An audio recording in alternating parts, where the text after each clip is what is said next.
Now, good morning, students. This video is for class 7.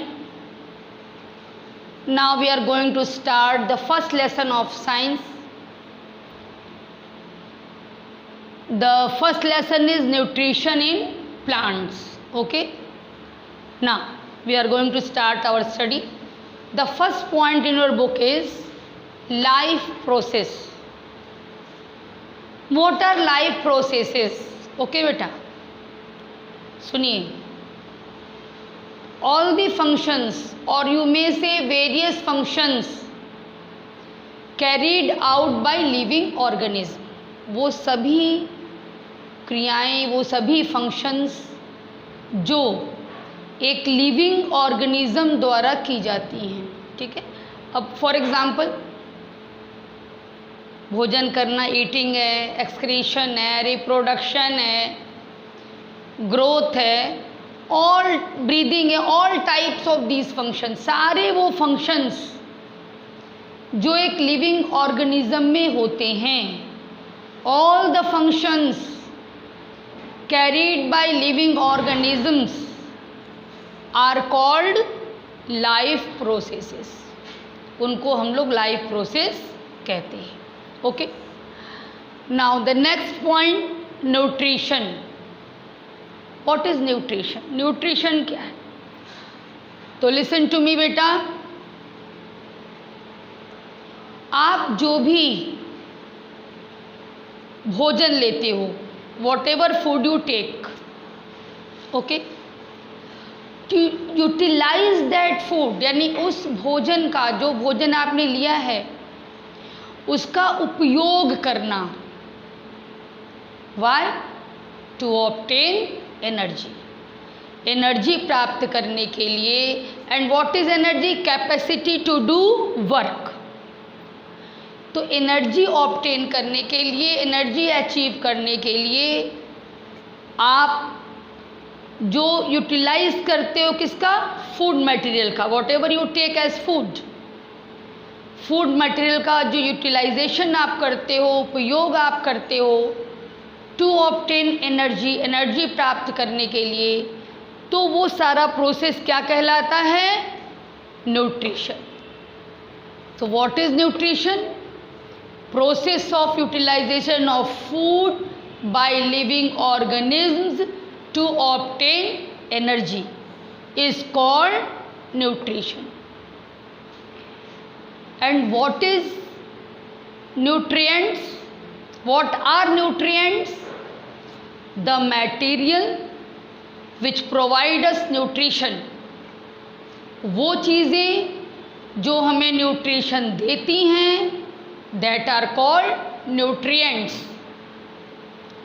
अभी आगे और क्लियर होगा आपको. Nutrients are of two types, macronutrients and micronutrients. What are these? Macronutrients, the nutrients required in a big amount. Okay.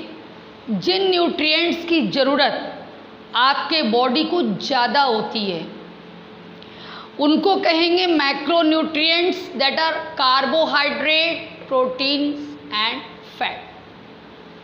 ये चीज़ें आपकी body को ज़्यादा चाहिए होती हैं, इसलिए इनको मैक्रोन्यूट्रिएंट्स कहते हैं. और ऐसी चीज़ें जो थोड़ा कम अमाउंट में आपको चाहिए, required in a small amount by your body, they are called micronutrients. Example, minerals and vitamins. Minerals and vitamins की ज़रूरत आपको कम होती है. ओके. इसलिए इन्हें हम कहते हैं micronutrients. Okay. Now the next topic is mode of nutrition. किस तरीके से न्यूट्रिशन होता है?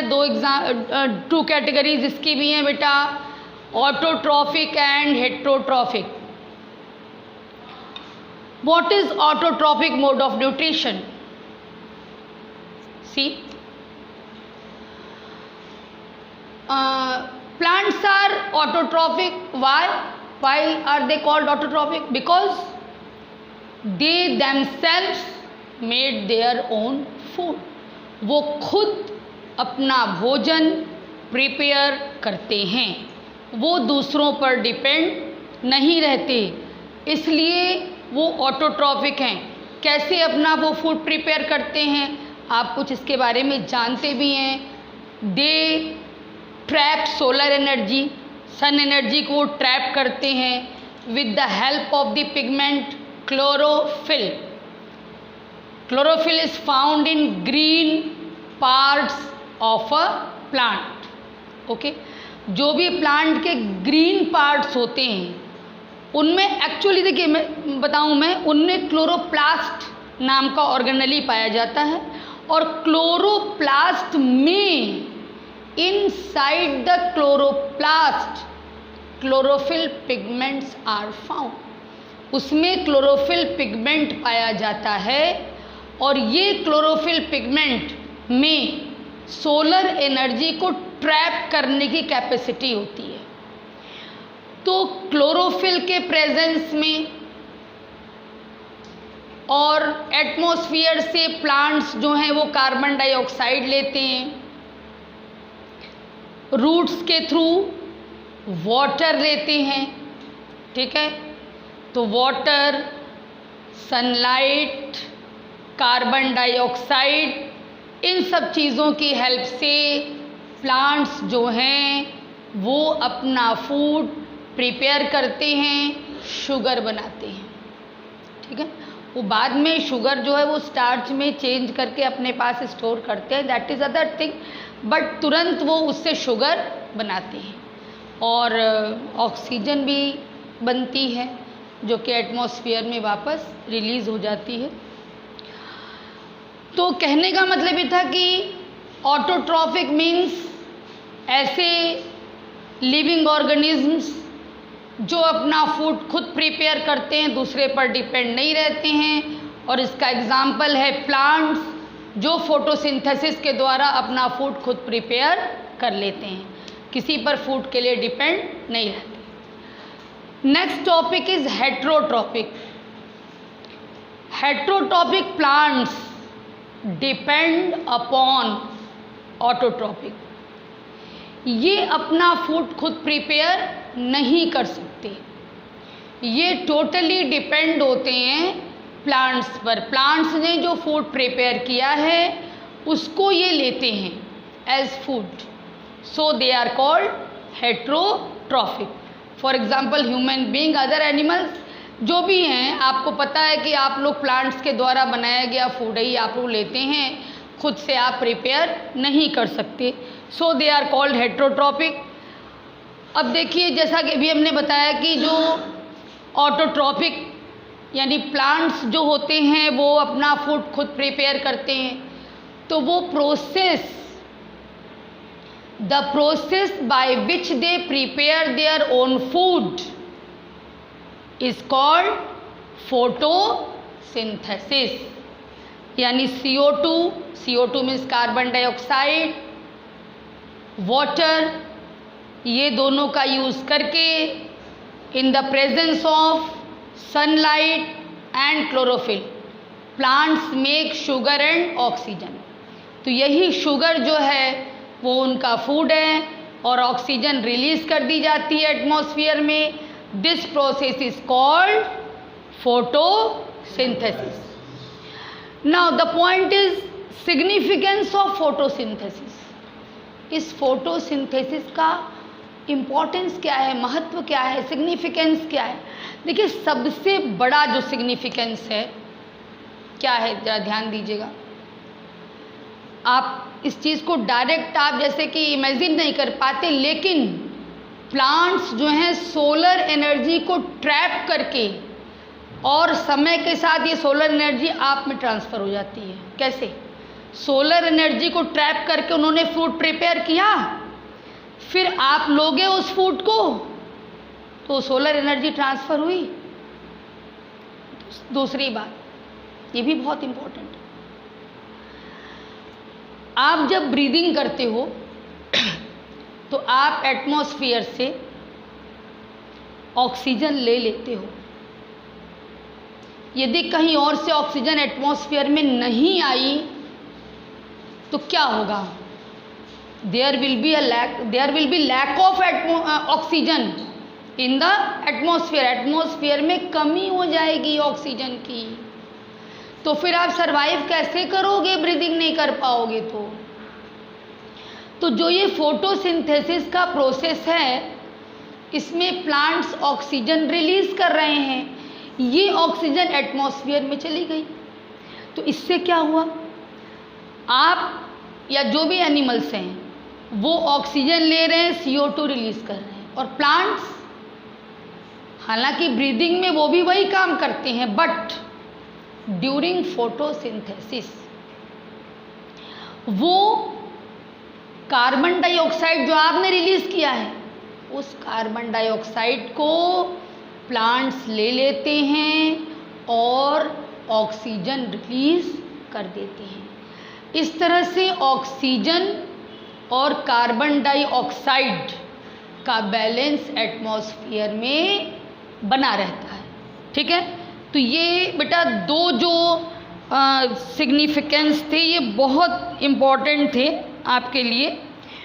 और एक सिग्निफिकेंस और है, वो हालांकि नोन है फिर भी, जैसे सोलर एनर्जी के प्रेजेंस के कारण ही प्लांट्स अपना फूड बनाए, प्रोड्यूसर हुए, और चूँकि वो प्रोड्यूसर हैं इसीलिए ये संभव हो पाता है कि आप जो है उनके द्वारा बनाए गए फूड को कंज्यूम करते हैं, आप कंज्यूमर होते हैं, और टोटली डायरेक्टली या इनडायरेक्टली आप डिपेंड होते हैं प्लांट्स पर ही। लेकिन ये डिपेंडेंस पॉसिबल क्यों है? सोलर एनर्जी के कारण। यदि सोलर एनर्जी प्लांट्स को नहीं मिलती तो वो फूड नहीं प्रिपेयर कर पाता, फिर आप क्या खाते? आप भी सरवाइव नहीं कर पाते। ओके बेटा, तो ये जो 3 पॉइंट्स हैं ये सिग्निफिकेंस हैं फोटोसिंथेसिस के। क्या क्या है एक बार रिव्यू करिएगा। O2 CO2 का बैलेंस, सोलर एनर्जी का ट्रांसफ़र, और आपका सर्वाइवल। आपका सर्वाइवल यदि सोलर एनर्जी नहीं होती, फोटोसिंथेसिस नहीं होती, प्लांट्स फूड प्रिपेयर नहीं करते, तो आप भी सर्वाइव नहीं करते, एनिमल्स कोई भी सर्वाइव नहीं कर पाते।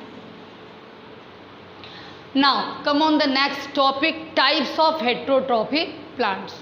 ये तो क्लियर है कि हेट्रोट्रॉपिक वो प्लांट्स हैं जो अपना फूड खुद प्रिपेयर नहीं करते और प्लांट्स पर वो डिपेंड करते हैं।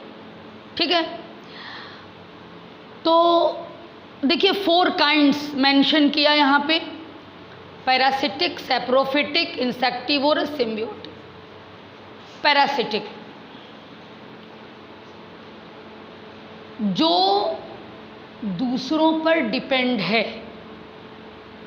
फॉर एग्जाम्पल, बहुत वेल नोन एग्जाम्पल है इसका कस्क्यूटा। ये ऐसा प्लांट होता है, कस्क्यूटा प्लांट होते हुए भी ये पैरासिटिक है, ध्यान दीजिएगा। और यहाँ पर हम लोग ये लेसन ही हमारा है न्यूट्रिशन इन प्लांट्स, इसलिए हम लोग मेन करके अपना जो ध्यान है वो फोकस करेंगे हम लोग किस पर? प्लांट्स पर। कस्क्यूटा प्लांट है लेकिन पैरासिटिक है। कैसे?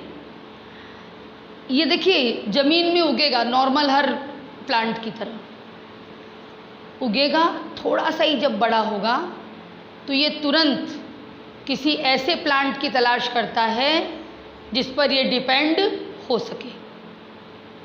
यदि 10 डेज के भीतर इसको कोई ऐसा प्लांट नहीं मिला जिसके ऊपर ये डिपेंड होगा, तो ये समझ लीजिए कि फिर ये प्लांट ख़त्म हो जाएगा, डेड हो जाएगा।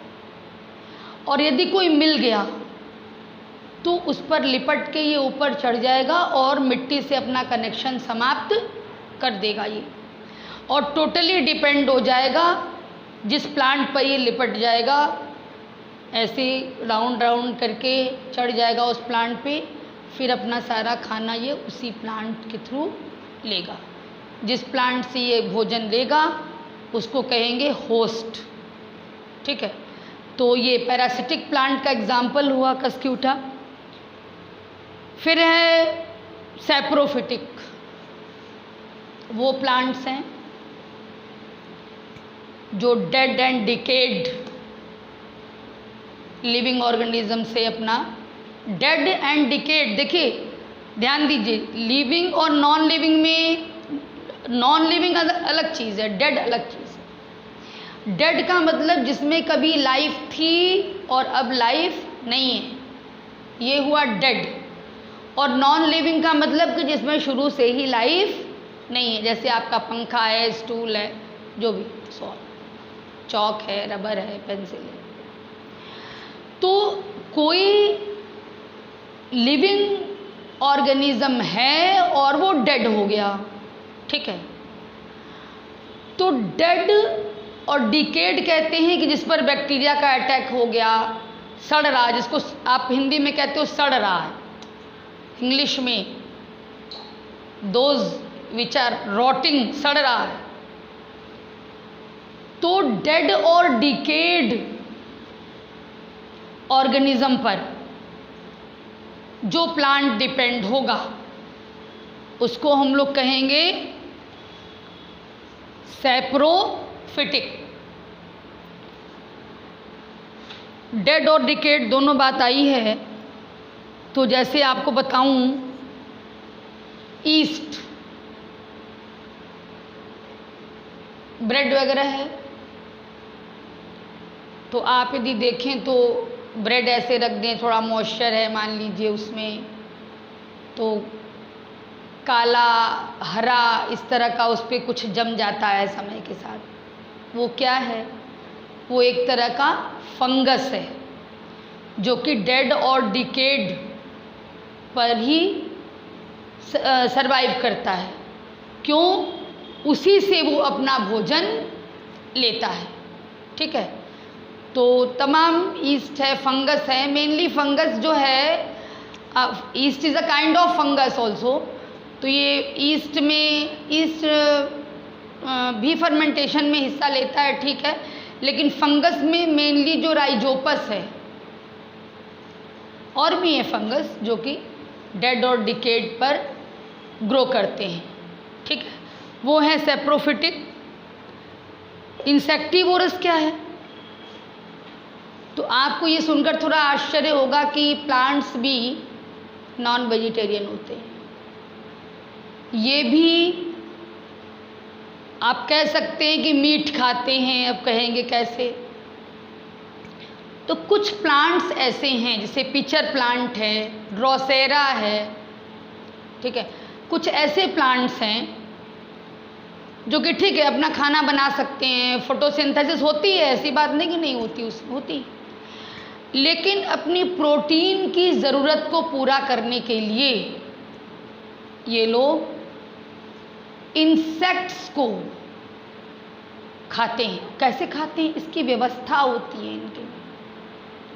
जैसे पिचर प्लांट, आपने पता नहीं फोटो देखा है कि नहीं देखा है, आई डोंट नो, इसे घड़े की तरह कुछ होता है शेप, ऊपर ये फ्लैप टाइप का भी होगा, ढक्कन टाइप का भी होगा। यहाँ पे यदि कोई आकर के इंसेक्ट बैठ गया, तुरंत ढक्कन बंद हो जाएगा। अब उसी में इंसेक्ट तो गिर गया, और वो इंसेक्ट का पूरा नाइट्रोजन ये लोग पहले सक कर लेंगे प्लांट्स में, और फिर ढक्कन खुलेगा और उसकी डेड बॉडी बाहर गिर जाएगी। इस तरह की व्यवस्था होती है। ड्रोसेरा भी ऐसे होता है, कोई इंसेक्ट आएगा तो यूँ बंद हो जाएगा, और जब खूब उसका सारा प्रोटीन वगैरह प्लांट एब्जॉर्ब कर लेगा, फिर खुलेगा, फिर जो डेड बॉडी होगी इंसेक्ट की वो बाहर आ जाएगी। तो इस तरह से व्यवस्था होती है इन लोगों में। वीनस फ्लाई ट्रैप भी है इसका एग्जाम्पल। तो इंसेक्टिवोरस क्यों कहा गया? क्योंकि ये लोग इंसेक्ट खाते हैं। क्यों खाते हैं? प्रोटीन की कमी पूरी करने के लिए, इसलिए ये इंसेक्टिवोरस हो गए हैं। अब सिम्बियोटिक प्लांट्स। सिम्बियोटिक प्लांट्स को समझने के लिए आप ऐसे समझिए, एक स्टोरी आपने सुनी होगी, एक अंधे की और एक लंगड़े की। दो दोस्त होते हैं। तो अंधे के पास पैर है लेकिन उसको दिखाई नहीं पड़ता, तो वो कुछ नहीं कर पाएगा। और जो लंगड़ा है उसको दिखाई तो पड़ेगा लेकिन वो चल ही नहीं सकता। तो दोनों ने क्या पैक्ट किया? अंधे व्यक्ति ने लंगड़े व्यक्ति को अपने कंधे पर बिठा लिया। लंगड़े व्यक्ति के पास आंखें हैं, वो रास्ता बता रहा है, और अंधे व्यक्ति के पास पैर हैं तो उसके बताए रास्ते पर वो चल रहा है।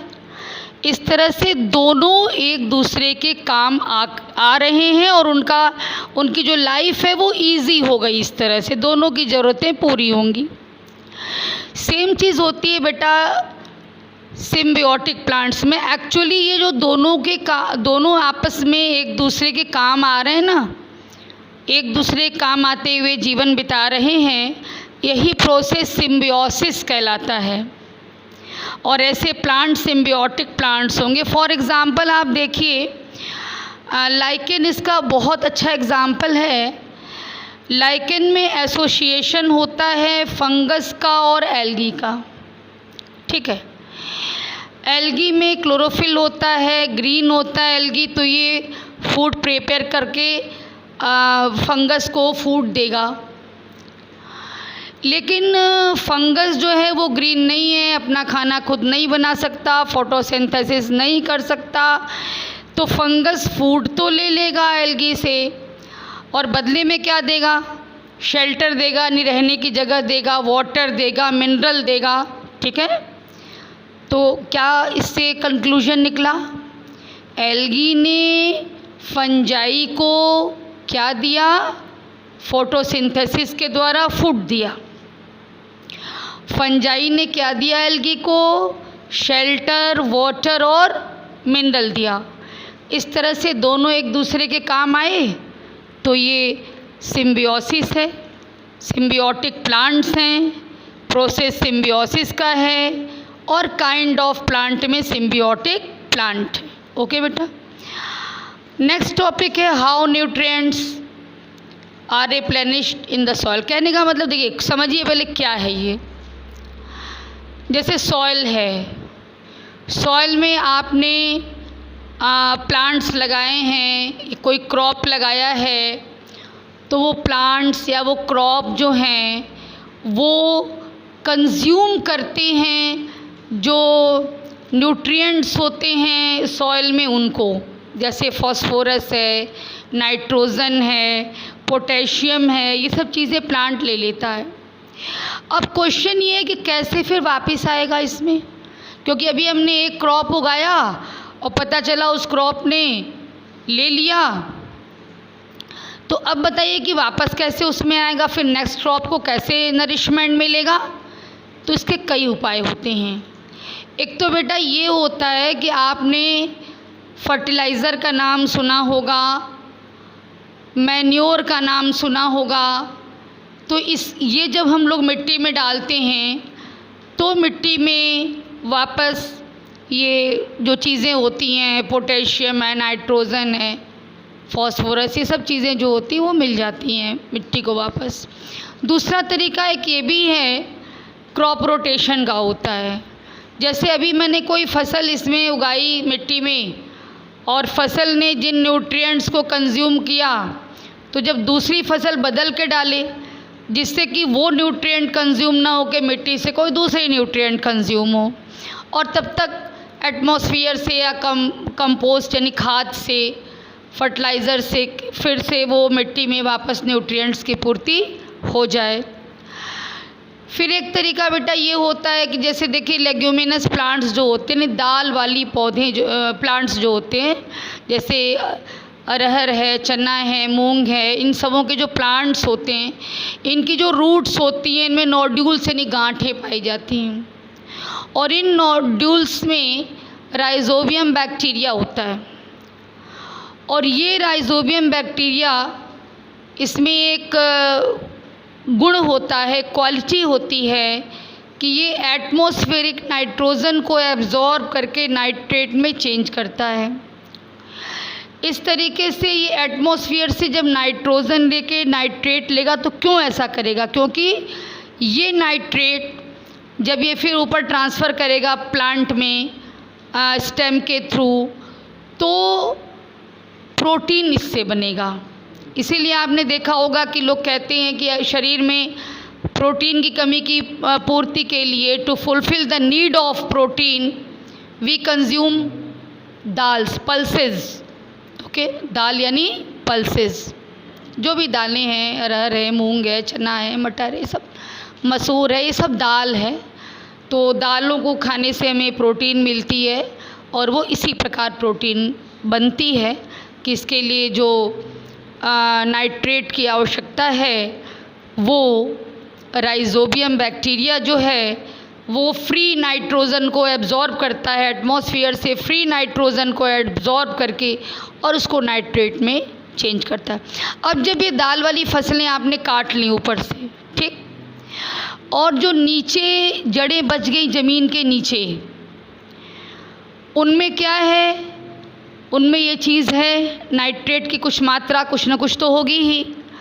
तो वो जब मिट्टी में मिल जाएगा, जड़ें उसी में डीके होंगी, यानी सड़ेंगी, उनका डीके होगा, तो जो नाइट्रोजन उसमें कुछ रहेगा नाइट्रेट के फॉर्म में, वो मिट्टी में मिल जाता है। तो इससे जो ज़मीन में नाइट्रोजन यदि कमी हुई रहेगी तो वो वापस मिट्टी को मिल जाती है वो। तो इस तरह से कुछ तरीके नेचुरल हैं और कुछ हम लोग की ओर से जो ऊपर से हम लोग मैन्योर या फर्टिलाइज़र डालते हैं। तो इस तरह से हम लोग जो कुछ भी मिट्टी में कंज्यूम हुआ रहता है, जो भी न्यूट्रिएंट, उसको वापस मिट्टी प्राप्त कर लेती है। ठीक है, ताकि कभी भी ऐसी स्थिति ना आए कि हम क्रॉप ग्रो करें और कमज़ोर पौधा हो, ऐसी स्थिति ना आए। इसके लिए सारी व्यवस्था नेचर के द्वारा हो रखी है। तो इस तरह से बेटा ये लेसन आपका कंप्लीट हुआ। नोट्स पहले ही आपको जा चुका है, तो आप इसको अब तैयार करेंगे और CW की फेयर कॉपी में आपके नोट्स होने चाहिए, वो जल्दी ही चेक करने के लिए आपसे मंगाया जाएगा। ओके बेटा, थैंक यू।